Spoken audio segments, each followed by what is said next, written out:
అలాగే నా పేరు మైదరాబాద్ అక్కడ మై ఛానల్ కారణం మన ఛానల్ సబ్స్క్రైబ్ చేసుకోకపోతే ఇప్పుడే సబ్స్క్రైబ్ చేసుకోండి. పక్కనే ఉన్న బెల్ ఐకాన్ క్లిక్ చేసి ఆల్లో పెట్టుకోండి. నా ఫర్దర్ మిస్ అకౌంట్ చూడొచ్చు. చాలా మంది చూస్తున్నారు కానీ సబ్స్క్రైబ్ చేసుకోవట్లా. So please try to subscribe and click the bell icon also. So బేసిక్గా స్పిరిట్ సినిమాకి సంబంధించిన ఒక మేజర్ న్యూస్ అయితే బయట ఎక్కువగా వినబడుతుంది. దాని గురించి మాట్లాడుకుందాం. అండ్ ఇది ఎంతవరకు వాస్తవం అయి ఉండే అవకాశాలు ఉన్నాయి, అసలు ఇలాంటివి జరుగుతాయి, ఇవన్నీ కూడా కొంచెం క్లియర్ కట్గా ఈ వీడియోలో మాట్లాడుకునే ప్రయత్నం అయితే చేద్దాం.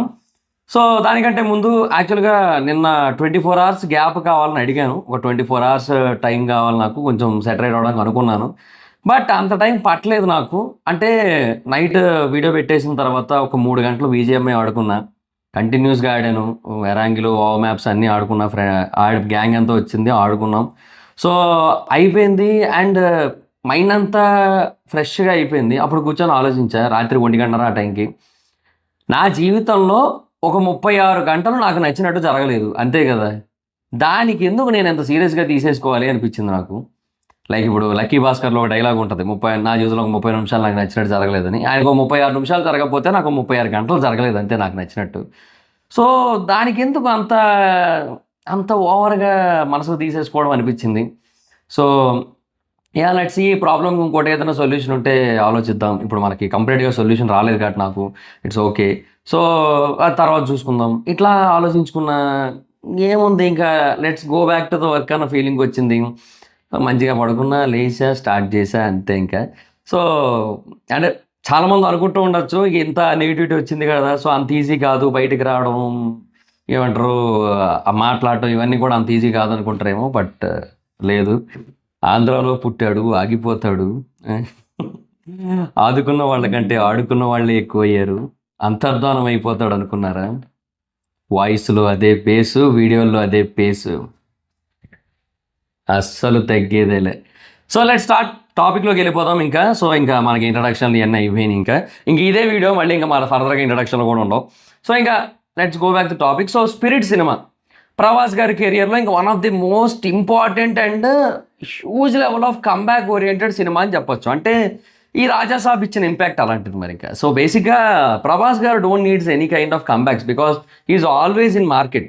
కాకపోతే ఏమంటే ఇంకా రాజాసాబు అటు కలెక్షన్స్ పరంగా కానీ, లేదంటే సోషల్ మీడియాలో వచ్చే ఆ నెగిటివిటీ ఆస్పెక్ట్ కానీ వాటి పరంగా చూసుకుంటే రాధేశ్యాము ఆ టైంలో వచ్చిన దాని మీద ఒక 1% ఎక్కువే వచ్చింది. ఆదిపురుష్ ఆ టైంలో వచ్చిన దాని మీద ఒక 1% ఎక్కువే వచ్చింది. బట్ ఆదిపురుష్ ఏంటంటే తర్వాత డైరెక్టర్ సైడ్, బాలీవుడ్ సైడ్ వెళ్ళిపోయింది. So it doesn't matter Prabhas గారు.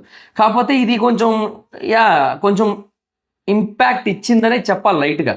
సో అలాంటప్పుడు ఏంటంటే ఆయనకు ఒక సాలిడ్ కంటెంట్ ఓరియంటెడ్ సినిమాలు పడాలి. సో నెక్స్ట్ ఫౌజీ పడుతోంది అండ్ అది కూడా అక్టోబర్ టైంలో రిలీజ్ చేస్తున్నారు, దసరా టైంకి. అండ్ తర్వాత మనకి యాజ్ యూజువల్ స్పిరిట్ అయితే నెక్స్ట్ ఇయర్ మార్చ్ అయితే వస్తుంది. సో ఇదైతే క్లియర్ కట్ క్లారిటీ అయితే ఉంది.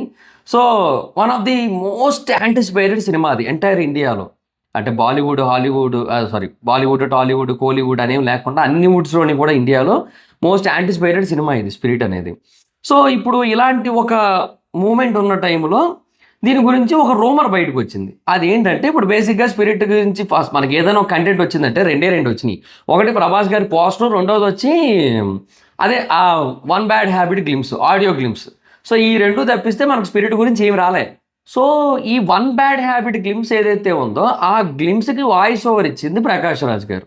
సో అది తెలుగులో కానీ, తమిళ్లో కానీ, హిందీలో కానీ ఎక్కడ చూసుకున్నా కూడా ప్రకాష్ రాజ్ గారే మనకి వాయిస్ ఓవర్ ఇచ్చారు. బికాజ్ ఆయన కూడా ఒక kind of pan Indian actor, pan Indian controversial politician, సరే అది separate thing. But pan India అనేది ఆయన డెఫినెట్గా మంచి గ్రిప్ ఉన్న సబ్జెక్ట్ అండ్ మల్టిపుల్ లాంగ్వేజెస్ వచ్చు, అవన్నీ ఉన్నాయి. సో ఆయన ఆ సినిమాలోకి రావడం అనేది కూడా ఒక రకంగా మంచి అడ్వాంటేజ్ కూడా, అంటే అన్ని రకాలుగాను కూడా, డబ్బింగ్ పరంగా కూడా. సో వచ్చారు, ఆ గ్లిమ్స్కి ఆయనే వాయిస్ ఓవర్ ఇచ్చారు. మోస్ట్ ఆఫ్ ద వాయిస్ ఆయనదే నడుస్తుంటుంది. పక్కన సందీప్ రెడ్డి వంగ గారిది నడుస్తుంది తెలుగులో. లాస్ట్లో ప్రభాస్ గారిది చిన్న ఆడియో గ్లిమ్స్ వస్తుంది, right from my childhood I just have one bad habit అని చెప్పి. సో బచ్పన్ సే మే ఏక్ బురీ ఆదత్ హై. సో ఇదంతా వచ్చింది. సో ప్రకాష్ రాజ్ గారిది చాలా ఇంపార్టెంట్ రోల్ అని చెప్పి మనకి ఇక్కడ అర్థమవుతుంది. సో వివేక్ ఓబ్రాయ్ కూడా ఉన్నారు, అదంతా వేరే విషయం. బట్ ప్రకాష్ రాజ్ గారు అంత కీ రోల్ ప్లే చేస్తున్నారు కదా.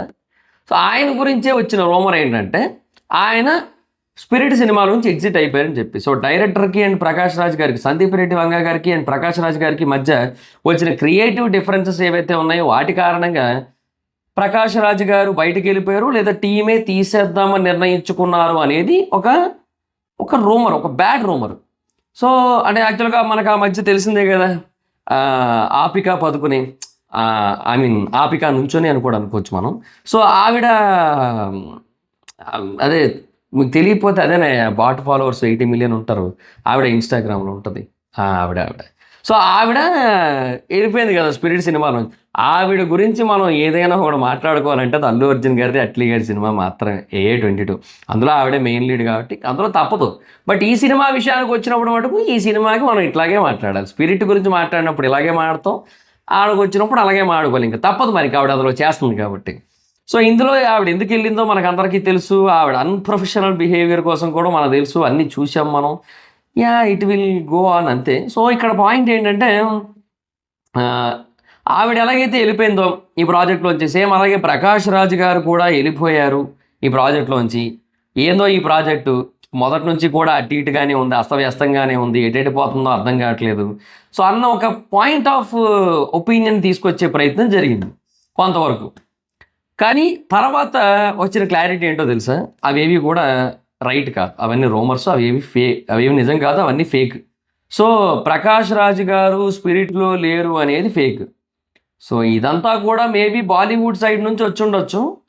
సో దాన్ని మనోళ్ళు ఎవరైనా కొంచెం అందిపుచ్చుకొని 2 ట్వీట్లు వదిలి ఉండొచ్చు. సో అది కొంచెం అలా వైరల్ అవుతూ ఉండొచ్చు. బట్ అదైతే వాస్తవం కాదు. సో స్పిరిట్ సినిమా బేసిక్గా ఒక క్లారిటీతో వెళ్తుంది. ఎప్పుడు కూడా సందీప్ రెడ్డి వంగ గారు ఎవరి వెర్షన్ ఆఫ్ స్టోరీ మాత్రమే వాళ్ళు చెప్తారు తప్ప ఎవరికి కూడా పూర్తిగా చెప్పరు. ఒక క్లారిటీతో, ఒక విజన్తో, ఒక పద్ధతితో వెళ్తుంటాడు ఆయన. ఆ స్క్రిప్ట్ పరంగా, నెరేషన్ పరంగా, స్క్రీన్ ప్లే పరంగా, మ్యూజికల్ సిట్టింగ్స్ పరంగా, అన్నిటి పరంగా కూడా. సో స్పిరిట్ ఇప్పుడు చాలా అంటే చాలా స్పీడ్గా షూటింగ్ అయ్యింది మొన్నటిదాకా. సో ఇప్పుడు మళ్ళీ ప్రభాస్ గారు కొంచెం బ్రేక్లో ఉన్నారు, కొంచెం వేరే కంట్రీకి వెళ్ళారు. అండ్ ఆడ కొంచెం మళ్ళీ ట్రాన్స్ఫర్మేషన్ రిలేటెడ్గా కొంచెం వర్కౌట్స్ అవి చేసి కొంచెం గట్టిగా సో మళ్ళీ రాబోతున్నారు అనేది టాక్ అనమాట. సో దానికోసం పర్సనల్ ట్రైనర్స్ ఉండి అదంతా చేస్తారనేది ఇన్ఫో. చూడాలి మరి ఇంకా. అండ్ ఫౌజీ షూటింగ్ 90% వరకు ఈ మంత్లో, అంటే ప్రభాస్ గారి పోర్షన్ ఏదైతే ఉందో అది ఈ మంత్లో షూటింగ్ చేసేయాలని అయితే డిసైడ్ అయిపోయారు. సో ఇంకా తర్వాత రిమైనింగ్ 10% ఏదైతే ఉంటుందో అది కొంచెం ప్యాచ్ వర్క్స్ ఉంటాయి కదా, సో ఆ టైంలో షూట్ చేసుకోవచ్చు అన్నట్టు ఉన్నారనమాట. సో ప్రభాస్ గారి పోర్షన్ చాలా గట్టిగానే షూట్ అయిపోబోతోంది ఈ టైంలో, ఈ మంత్లో అయితే. సో స్పిరిట్ చాలా ఫాస్ట్గా వెళ్ళిపోద్ది. తర్వాత అంటే ఇది అయిపోయిన తర్వాత ఇంకా స్పిరిట్కే కదా కంప్లీట్గా డేట్స్ ఉండేది. సో మధ్యలో కల్కి కూడా డేట్స్ ఇస్తారు. కాకపోతే ఎందుకంటే కల్కి కూడా చాలా పెద్ద సినిమానే కాబట్టి కల్కి పార్ట్ 2 కూడా, బికాస్ అది వేరే యాక్టర్స్ కూడా ఇన్వాల్వ్ అయ్యి ఉండి కొంచెము ఎట్లా అంటే వాళ్ళ డేట్లతో కూడా ఆలోచించుకోవాల్సిన అవసరం ఉంది కదా. అంటే ముగ్గురు పెద్ద యాక్టర్స్ ఉన్నారు, ప్రభాస్ గారు, అమితాబ్ బచ్చన్ గారు, కమల్ హాసన్ గారు, ఇప్పుడు సాయి పల్లవి గారు కూడా యాడ్ అయ్యారు. ఆవిడకి ఇంకా వరుసగా 3 సినిమాలు ఉన్నాయి ఆవిడ, పెద్ద సినిమాలు. అంటే Ramayana part 1 and part 2 and అది కల్కి 2. అండ్ అది కాకుండా ఆవిడ ఇంకెవరితో చేస్తున్నారయ్యా, ఆవిడ ఎవరితో సింగర్తో ఎవరితో బయోపిక్ చేస్తున్నారు ఆవిడ, ఎస్తోనే వస్తుంది ఆవిడ పేరు కూడా. సరే ఏదో ఒకటి మొత్తానికి. సో ఇట్లా ఇవన్నీ ఉంది. సో అందుకని కల్కి కూడా ఇంపార్టెంటే ప్రభాస్ గారికి. సో అందుకే దానికి కూడా కొన్ని డేట్లు ఇస్తారు. సో ఎనీహో మొత్తానికి అయితే మాత్రం స్పిరిట్ గురించి ఏదైతే మనకు వినపడుతూ వస్తుందో అదైతే వాస్తవం కాదు, అదంతా కూడా కంప్లీట్గా రూమరే. ప్రభాస్ గారు అండ్ ప్రకాష్ రాజ్ గారు వీళ్ళ కాంబినేషన్లో సీన్స్ని మనం ఖచ్చితంగా చూస్తాం. అండ్ వాటికి చాలా అంటే చాలా ఎగ్జైట్ అవుతాం, చాలా అంటే చాలా ఫెంటాస్టిక్గా ఉంటాయి అవన్నీ కూడా. And we all know that ఏదో ఒక టైంలో ఏదో ఒక కాంట్రవర్సీ అనేది స్పిరిట్ చుట్టూ తిరుగుతూనే ఉంటుంది, వస్తూనే ఉంటుంది, వస్తానే ఉంటుంది. అది ఆగదు. అది ఆగుతుంది అనుకోవడం అయితే మాత్రం అది ఇంకా మూర్ఖత్వం. ఎందుకంటే సందీప్ రెడ్డి వంగ గారు తీస్తున్న ఏ సినిమాకైనా సరే ఫ్యూచర్లో ఇలాంటి అడ్డంకులు వస్తాయి. సందీప్ రెడ్డి వంగ అంటేనే అది ఇంకా వాళ్ళు ఏదో ఒకటి అవతల అడ్డుకట్టలు వేయడానికి ట్రై చేస్తూనే ఉంటారు. Because they don't want these kind of person to rule Bollywood. అంటే ఇట్లాంటి ఒక యాటిట్యూడ్ ఉన్న పర్సన్ బాలీవుడ్లో రూల్ చేయాలనుకోరు వాళ్ళెవరు కూడా, వాళ్ళకి నచ్చదు. ఇది ఒక కైండ్ ఆఫ్ హాలీవుడ్ మాఫియాని. ఇప్పుడు ఎప్స్టీన్ ఫైల్స్ మనం చూస్తున్నాం, అక్కడ పరిస్థితులు ఏందో మనం వింటున్నాం. సేమ్ ఇది కూడా అంతే. ఈడ కూడా అట్లే నడుస్తుంది. ఇది కూడా అంతే. కాకపోతే ఆధిపత్యం ఓవరాల్గా కంపారిజన్లో ఏది మెయిన్ పాయింట్ అంటే ఆధిపత్యం. సో ఆధిపత్యం వాళ్ళదే అయి ఉండాలనుకుంటారు అండ్ వాళ్ళలాగా ఆలోచించే వాళ్ళదే అయి ఉండాలనుకుంటారు. సో అది మన దగ్గర మనది కంప్లీట్ డిఫరెంట్ మైండ్ సెట్ కదా మనోడిది, సందీప్ రెడ్డి వంగది. ఓ అలాగే. సో అదనమాట సిచ్యువేషన్. సో దానివల్ల అది కొంచెం నచ్చదు. అందుకే అప్పుడప్పుడు ఇట్లాంటి కాంట్రవర్సీలు అన్నీ కూడా క్రియేట్ చేస్తుంటారు. ఆ సినిమా మీద ఏదో ఒకటి ఏదో ఒక ఫేక్ రూమర్ క్రియేట్ చేయడానికి ప్రయత్నిస్తుంటారు. ఇవన్నీ ఉంటాయి. So don't need to worry about that kind of rumour. So అదైతే వాస్తవం కాదు. ప్రకాష్ రాజ్ గారు ఉన్నారు, యాజ్ ఇట్ ఈస్ కంటిన్యూ అవుతున్నారు. అది సోర్సెస్ చాలా స్ట్రాంగ్ సోర్సెస్ నుంచే అదంతా కూడా ఫేక్ అని చెప్పి క్లారిటీ వచ్చింది. So yes, done and dusted. So అంతే ఇంకా. సో వెయిటింగ్ చూద్దాం. మనకి డేట్ కూడా పర్ఫెక్ట్గా వచ్చింది. అండ్ 1-2 months మనకు 2 పెద్ద సినిమాలు రాబోతున్నాయి. సో అది ఇంకా మైండ్ బ్లోయింగ్ అంతే మరి. So that's guys. సో ఇది మరి స్పిరిట్ సినిమాకి సంబంధించిన recent controversy related update. So మీకేమనిపించింది దీని మీద? మీ ఒపీనియన్ ఏంటి? ఇది బాలీవుడ్ మాఫియా ఏమైనా దీని మీద ఉందనిపిస్తుందా, లేదంటే ఆర్గానిక్గానే వచ్చిన రూమర్ అనిపిస్తుందా? మీ ఒపీనియన్ ఏంటో కింద కామెంట్ సెక్షన్లో చెప్పండి. So that's guys, this the video కనుక మీకు నచ్చినట్టయితే లైక్ చేసి వీడియోని షేర్ చేయండి. ఇప్పుడు కారణం మన ఛానల్ సబ్స్క్రైబ్ చేసుకోకపోతే ఇప్పుడే సబ్స్క్రైబ్ చేసుకోండి. పక్కనే ఉన్న బెల్ ఐకాన్ క్లిక్ చేసి ఆల్లో పెట్టుకోండి. నా ఫర్దర్ మిస్ అవ్వకుండా చూడొచ్చు. చాలా మంది చూస్తారు కానీ సబ్స్క్రైబ్ చేసుకోవట్లేదు. So please try to subscribe click the bell icon also. నా ఇన్స్టాగ్రామ్ ఎవరు స్మైదర్ అక్కడ వచ్చి ఫాలో అవచ్చు. Thank you so much. మీటర్ నెక్స్ట్ వీడియో. Bye by.